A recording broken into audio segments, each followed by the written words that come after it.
We've got a lot to get to on this afternoon as we enter week 2 now. That's right. Actually, it's week 3, isn't it? It's 14 days. 14 days. So it's week 3 we're entering of this war. ABC's Maggie Rulli's on the ground there, and she joins us now. And Maggie, let's begin with this situation in Chernobyl, an international byword for the dangers of nuclear power, and now, like other nuclear facilities in Ukraine, at risk. Some warnings that if power isn't restored, that's been cut off to the nuclear power plant, there could be nuclear leaks. What can you tell us about that? I know, Terry, nuclear leak sounds terrifying. That's because it is. You know, Chernobyl is a closed power plant, but it still has nuclear fuel there that needs to be constantly cooled. Electricity is needed for that cooling and ventilation. Now, with the electricity cut off, the plant's relying entirely on generator power. But ABC News spoke to the head of nuclear power here in the country, and he said generator power is only going to last for about 3 to 7 days. If that runs out and electricity isn't yet restored, there's a real possibility we could face radiation leaks. And guys, on top of that, those scary radiation leaks, there's also concerns over the workers. You know, I was in Chernobyl a few years ago when they put the final concrete barrier on top of that radioactive power plant, and I saw the workers going in on these highly structured shifts. 1, to avoid too much radiation exposure, and 2, to keep them fresh and alert in this highly dangerous situation.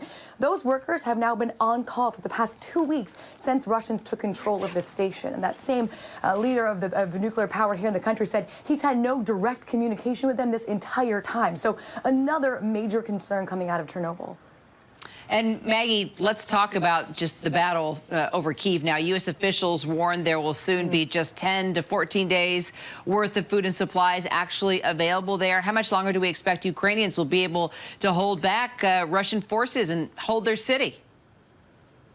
Yeah, Kira, this is a huge question. You know, officials still say Russia's intent remains clear. They want to encircle and control the capital of Kyiv. Our chief foreign affairs correspondent, Martha Raddatz, is saying that will probably take about a week to 10 days for them to encircle it. But it's going to take another 4 to 6 weeks of intense, heavy fighting for them to gain control of the city. They are seeing so much resistance from Ukrainian fighters. They're going to have to go block by block to actually get control. So still potentially a long battle ahead, even with those warnings about only a few weeks left of food and supplies. And Maggie, we've seen so many tragic images out of this invasion by Ukraine. Today, that airstrike at the Children's Hospital in Mariupol, it seems to me, is now a symbol of the savagery of what Russia is doing in Ukraine and the human cost of it. Well, what can you tell us about that attack?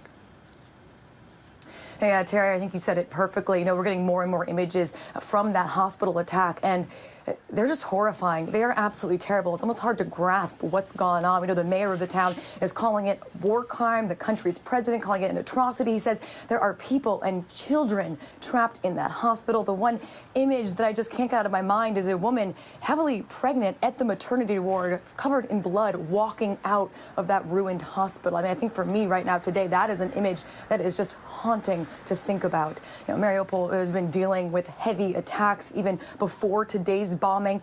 More than 1,200 people, the mayor says, there have died in shellings and bombings over the past 2 weeks. But you know, this one was different. The scope and the scale of what the town is going through and what we're able to see in videos and photos, it's really sticking with people and haunting them. And you know, for the mayor there, he also came out, and one of the top advisors of the president came out, and they said, you know, what we've seen so far was just the warm-up. After today, that bombing, the real war has begun.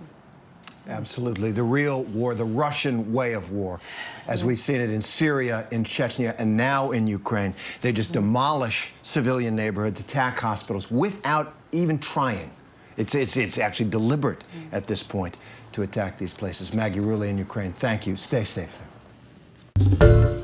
Hi, everyone. George Stephanopoulos here. Thanks for checking out the ABC News YouTube channel. If you'd like to get more videos, show highlights, and watch live event coverage, click on the right over here to subscribe to our channel. And don't forget to download the ABC News app for breaking news alerts. Thanks for watching.